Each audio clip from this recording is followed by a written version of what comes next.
Okay,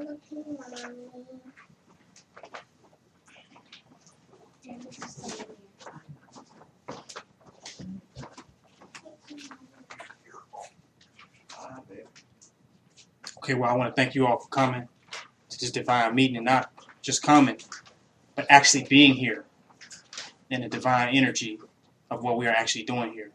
Because many have given their spiritual fortitude to bag black supremacy at this time. Clearly, people of all ages have come here energetically. It's no coincidence or accidents.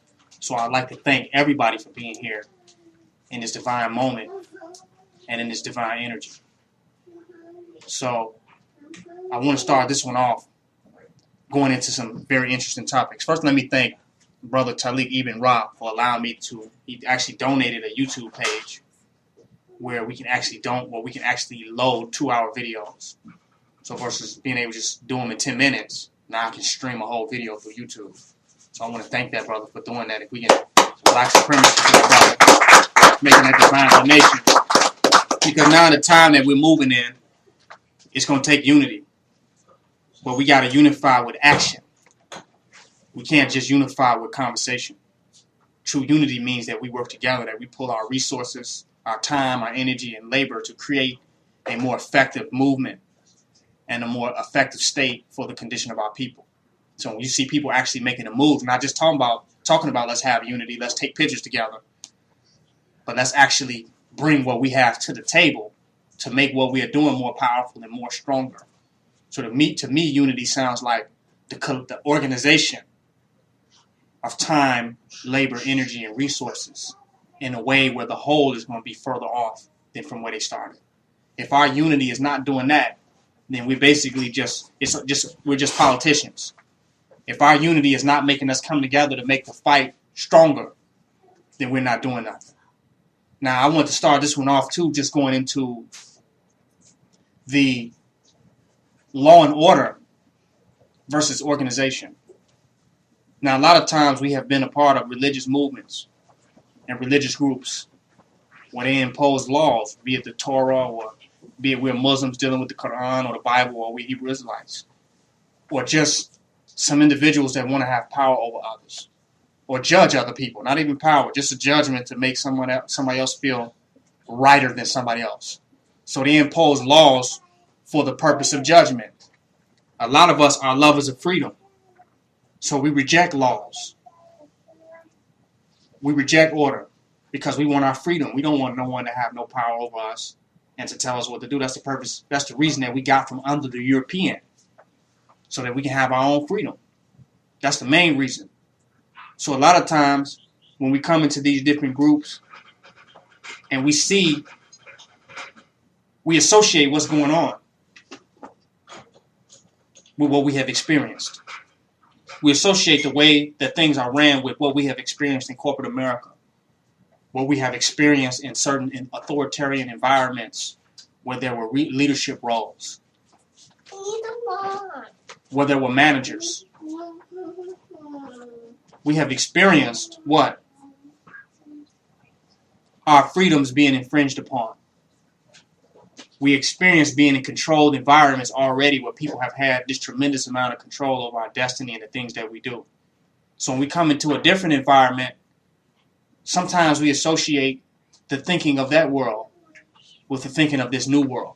This black supremacy is a new world. It's something that has not been seen before. It's something that has not been done. It's us stepping into power, stepping into our divine position. So I want to say here that we're not so much dealing with law and order. There are no laws or written laws that we are going by in the sense of law. And there's no order in the sense that everything that we're doing is being weighed against a holy book or a Torah or a law or the white man's law. And it's not order just to make somebody else feel good about things, but organization for the purpose of being tactical and effective to secure our freedom. Do y'all hear what I'm saying? Because it's about freedom. It's not about going to heaven because we follow this or that law. It's not about Jesus Christ accepting us on his right hand, on his right hand for what we did in this life. It's not about that. That's when we start talking about law and order as it relates to Judaism, Islam, Christianity, and even Kemetic Christianity. Some Egyptian forms of Christianity. It's just Christianity with a Kemetic face on it. We're not opposing law and order in that sense, because we don't know where that's leading. For something to lead somewhere, there must be true leaders today that must have real strategy, or otherwise we are going nowhere. All the holy books have been read, have been decoded, and have been dissected. Many are living by the ways of these different texts, but that has not changed the condition of our people to one degree. These books have done nothing for us. So nothing is led somewhere without leaders who have strategies, leaders that have vision, leaders that have objectives and have goals to elevate the condition of our people. So what we then begin to look at as some type of law and order is really the desire to be organized.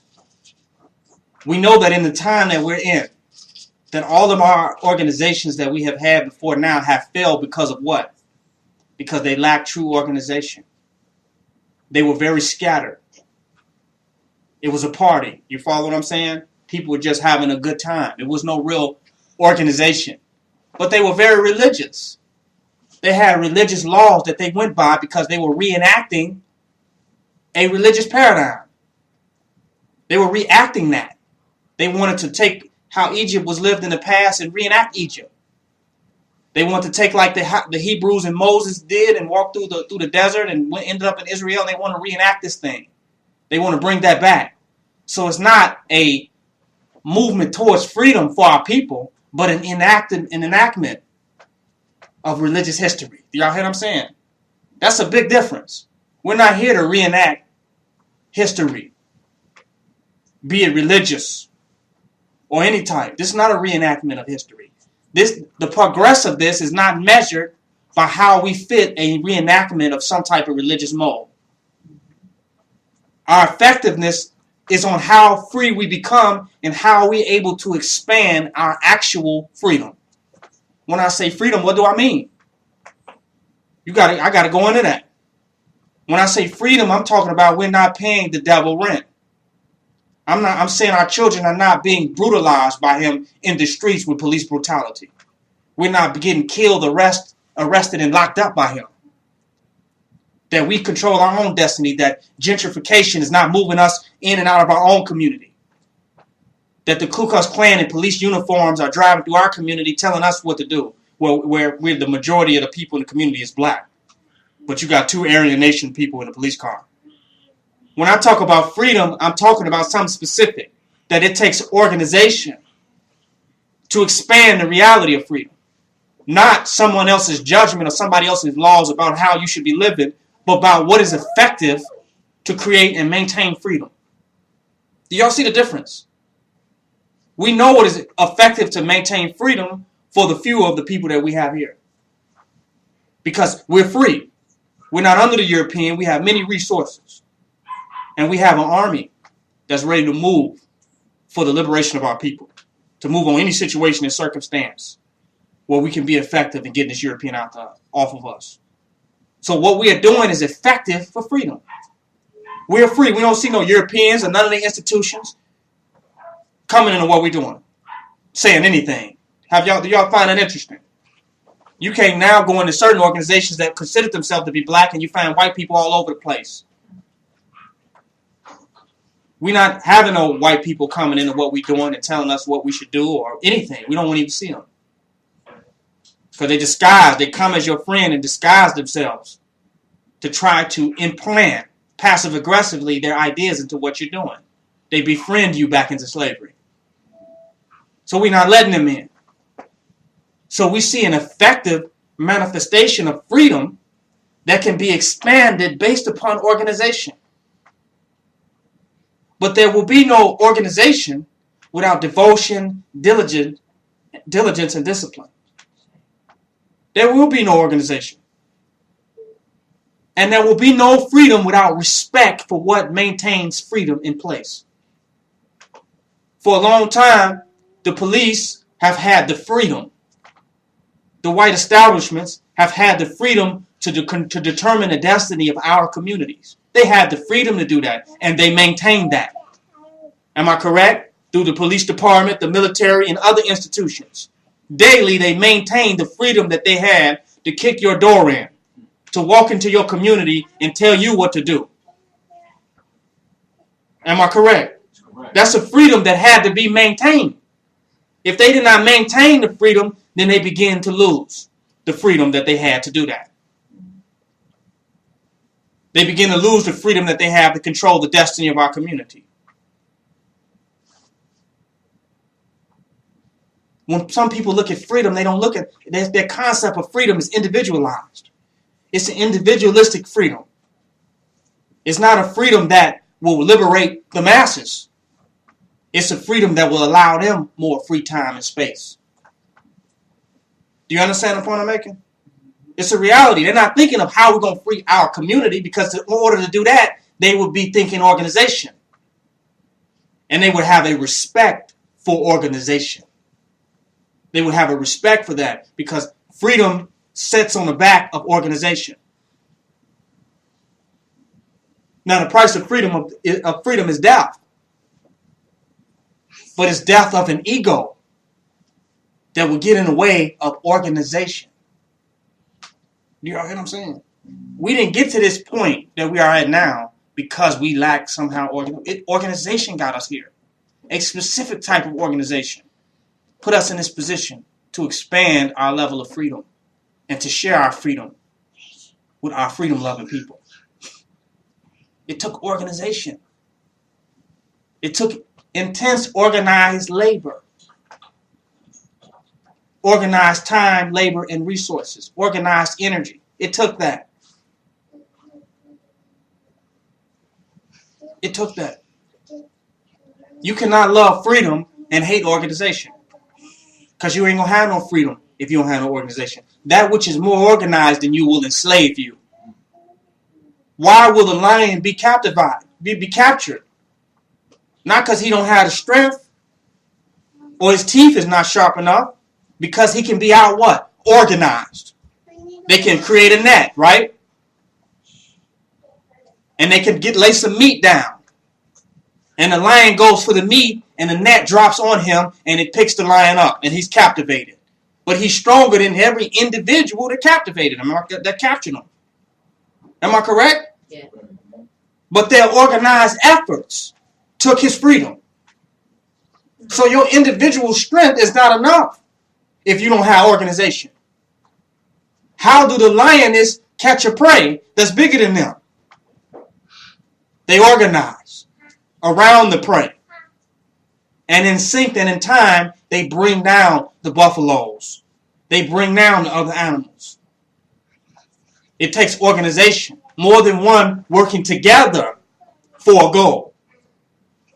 So we see organization in nature. Even the strongest animal can be brought down by a disorganized force, by an organized force.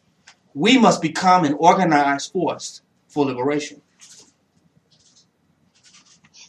If we are not, we're on borrowed time. It's only going to be a matter of time before a force more organized than we are bring us down. That's the way it is. Yeah. It's only a matter of time. And either we are becoming organized enough to deal with it or not. There's nothing else to it. Make no mistake about it. And the bigger we get, the more our enemies become more organized to deal with us. They can't just deal with us no more like they used to, because we're bigger now. We got numbers. So they come in more organized. So if our numbers is growing and we're not stepping our organization up, we're setting ourselves up for the slaughter. We're not holding nobody to no laws of no Torah or any laws. We're under the laws of freedom. What is freedom going to take us to do? That's a fact. Slaves that run away, they don't care about the law of thou shalt not kill. They're going to kill their master if they can get out the house. What law? The only law they're going